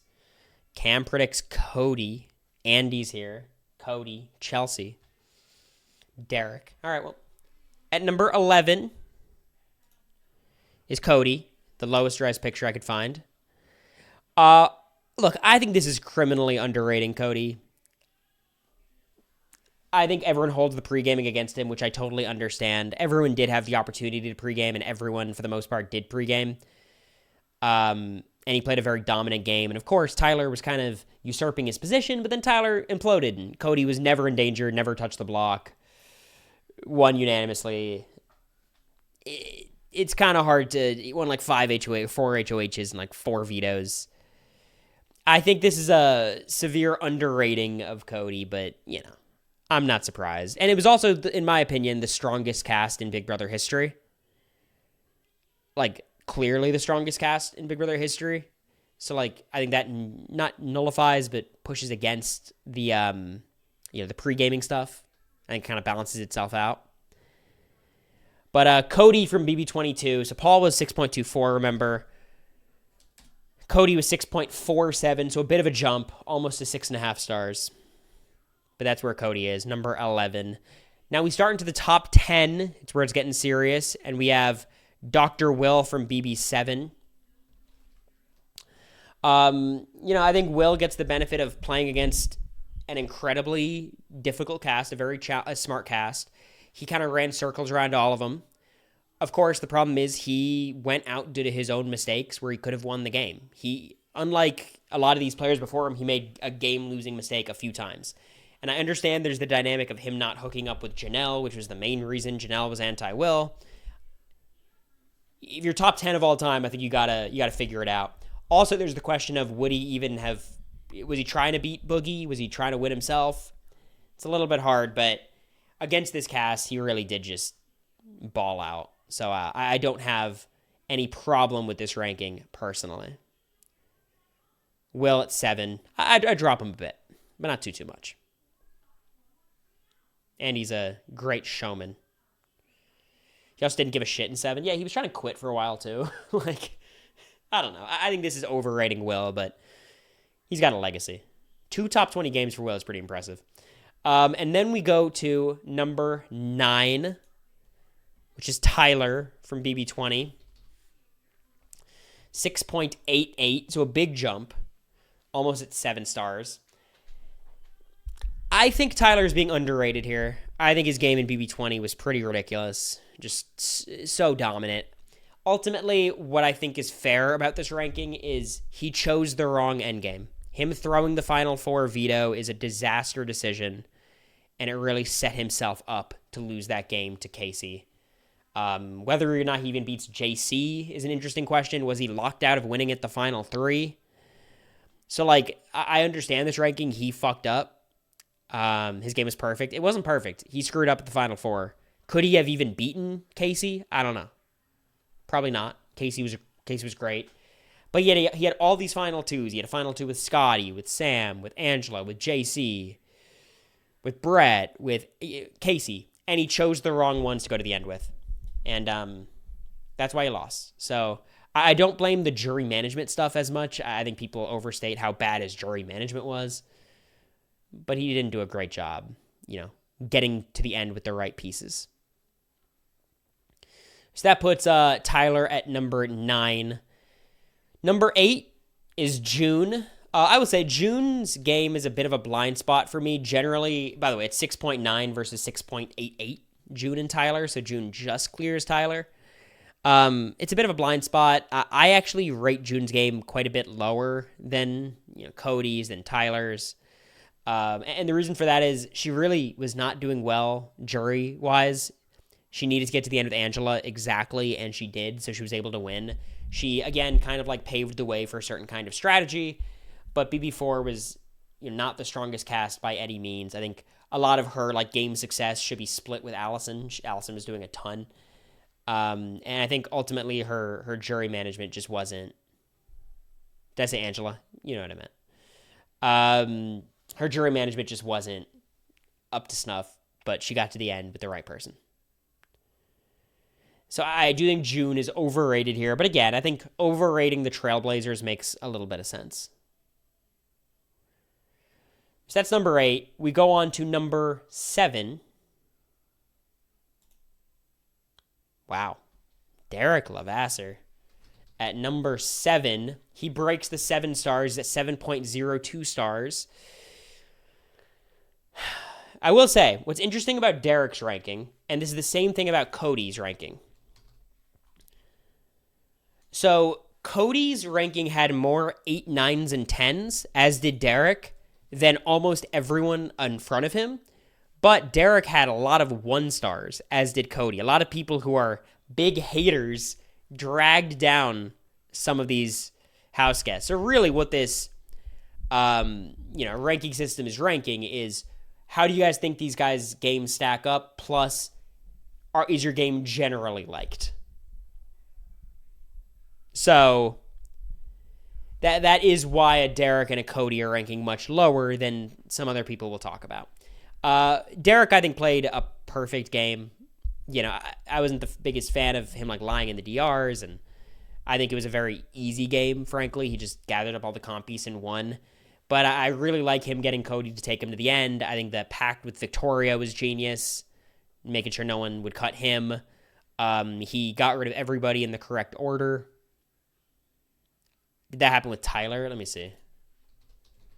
So Tyler from 20, not as much, no. Tyler had more middle of the pack rankings. I'll show you guys the actual charts after. But Derek at 7, I think this is definitely underrating Derek. I think you could argue he's one of the 2 best winning games ever. But, At number 6, we have Danielle Reyes. Oh, spoilers. Danielle Reyes. Where did she rank?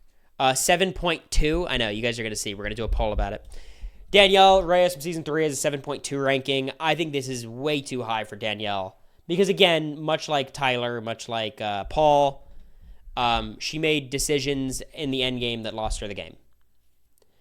Could she have beaten Jason or Marcellus or Amy? I don't know. I think she could have beaten Amy, but she made a lot of decisions that led to her losing to Lisa. So that's a little bit tough for Danielle. But, again, a trailblazer. No one did it like her to that point. And I don't hate overrating Danny's game. Which leads us to and I would say, Danielle had 2 people give her a 1. 2 people. Whereas I think Derek had 10. So, that's how it goes. Jury seeing DRs ruined her. Yes, but that was part of the format. So I don't, that was on her, I guess. At number 4, we have a tie between, you can't really see him, he's cut off, but it's Dan and Andy. So it's Dan from season 14 and Andy from season 15.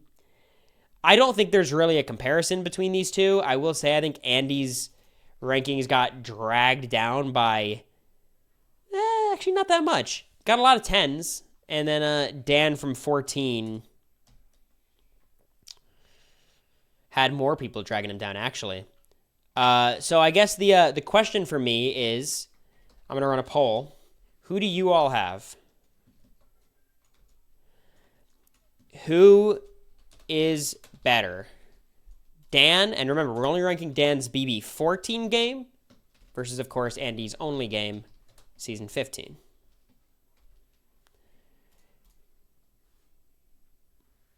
I'm confused who is above them. Me too. Let me tell you.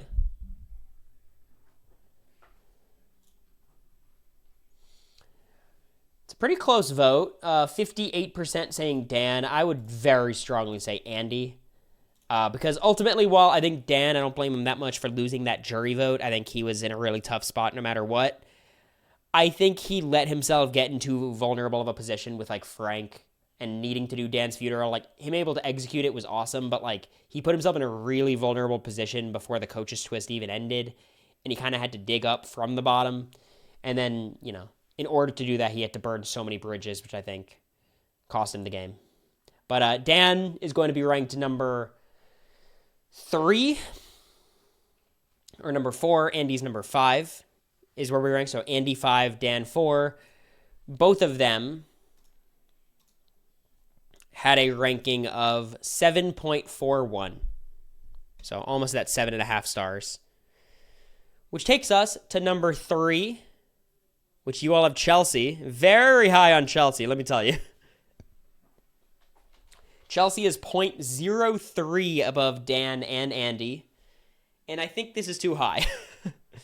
But I don't think it's that too. I don't think it's crazy too high. I think I would have her game probably around the 5th best instead of the 3rd best, 5th or 6th best. So, I don't think this is crazy. Obviously, some recency bias. No one really tanked Chelsea's score. She had a couple 1 stars, but not too many. But that's it. Do you value facing adversity as a plus based on how they got out of it, or a minus because they were in it in the first place? It's all a rich tapestry. I think in Chelsea's case, her being able to overcome the adversity was impressive, but I think she's the one who put herself in most of that adversity. She's the one who allowed her power structure to crumble, the Pentagon to crumble. So I think that is, she had a majority of 8s, or a plurality of votes were giving her 8s, which I think is about fair. But, there are players like Taylor who I think had to overcome a lot of adversity where she didn't really cause much of the adversity. She was kind of screwed from the start. So I don't hold that against her as much. But that moves us on to number 2, which is obviously inherently going to reveal number 1. You guys have Vanessa at number 2, and I will tell you what, I think this is the most asinine ranking of the day. I will say she had 0 1s, 0 2s, 0 3s, 2 4s, 2 5s. So she just rode a lot of good rankings, but she did not play a winning game. She put herself in a 50-50 in the final 3. She lost the 50-50, which, her game isn't that different whether she wins or loses. It was a 50-50 ultimately.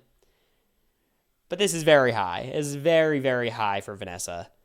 She also played like a maniac. She was very similar to Cirie. She made the better strategic decisions, but socially she was worse. I think I would have Vanessa at number 12 on my list. But you guys kind of popped off with this one. And then number 1. So just to be clear, Vanessa averaged a 7.8. Dan averaged on season 10 an 8.34. So over half a star lead for Dan. Like, kind of ridiculously not competitive here. So Dan has the first best game and the fourth best game, which I think makes it very clear y'all think Dan is the GOAT. I'll show you guys the quick charts here. So we start off with Chelsea. Let me go ahead and just do this way.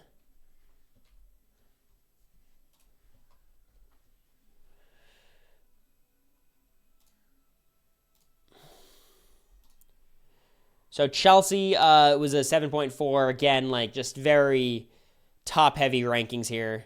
She just was doing pretty well the whole time. Oh, I know why this whole thing has been bugging out all day. It's because I had to edit the thing for Flavor of Love, huh?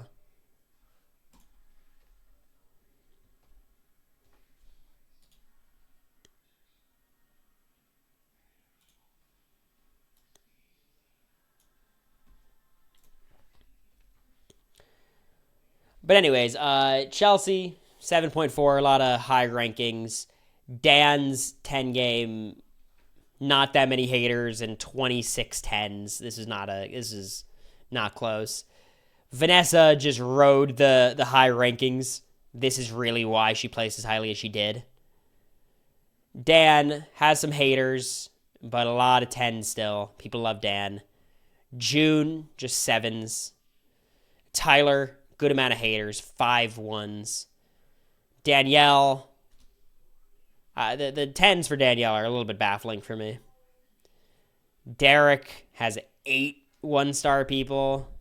That seems a little bit harsh for me. Cody, again, just getting hurt by these 9 1-star placements. Nicole, kind of middle everything. Andy, kind of a weird set of rankings. Will, similar. Tiffany, everyone just agrees was mid, which, mid for the top 20 is still really good. This is my favorite. Nothing had more than 10 votes. Will. It was a very polarizing one. Just all over the place. Hayden, a little bit similar. A lot of 1-stars, though. It looks like there was the 1-star brigade that I think just gave their faves 10s and their least favorite 1s, which, it's Big Brother fans. It's representative for the most part. Paul. Eric. Maggie's got a lot of 1-stars and 2-stars, which I found a little bit surprising. I don't know why there's that many Maggie shooters. Steve, middle of the pack. X. Most people put him at 5, which I thought was pretty funny. Should have tossed out the 1 votes. I was doing enough math. And I'm sorry, no Flavor. No, I Love New York. I'm sorry. For those sticking around for it, I'm sorry. Look. I know you guys are you're going to hate me, but this stream went longer than I thought it was going to be. It's 2 hours. 2 hours. I can't do 3 hours. America and Jacob are out there. Y'all have lives too, I think, right? Look, the way I Love New York works is whenever a stream's too short, we're going to watch it, okay? It's funny, though, because this list is so different. I'm thinking of tweeting this and just saying, like, my chat voted on the top 20 games of all time and just starting discourse. I think it'd be fun.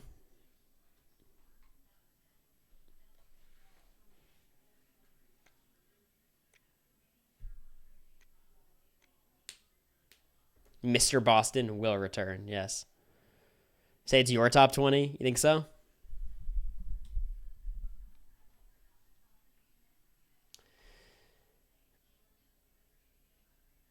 So, that'll do it. Long stream. A fun stream, though. I think with how, everything's going, obviously viewership's down because it's not Big Brother season.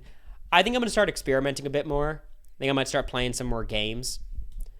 I was thinking of maybe just starting a Minecraft world. I haven't done one in 5 years. And just playing, chilling, chatting.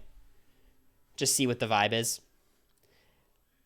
There has been an idea floating around of like a reality TV SMP. So I'll keep you guys. I've been talking to some people.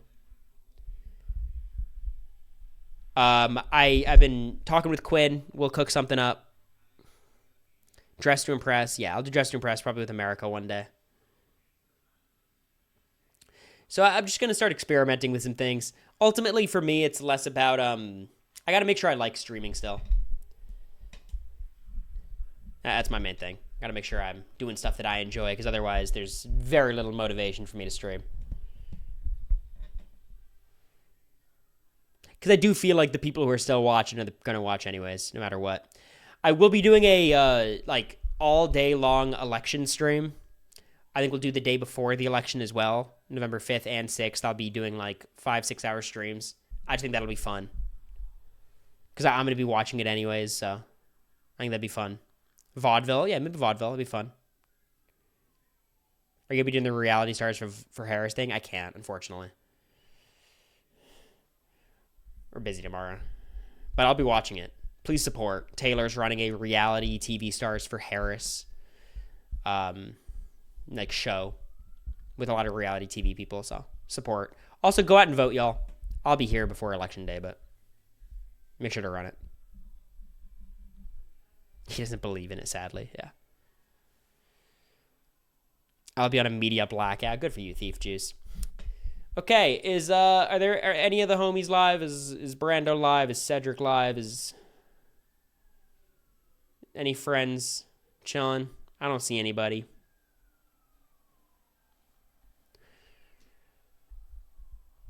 Tom, why are you setting yourself up? Here's what I'll say. I think everyone should vote for Harris. If you don't vote for Harris, I do slightly think less of you. That's my stance.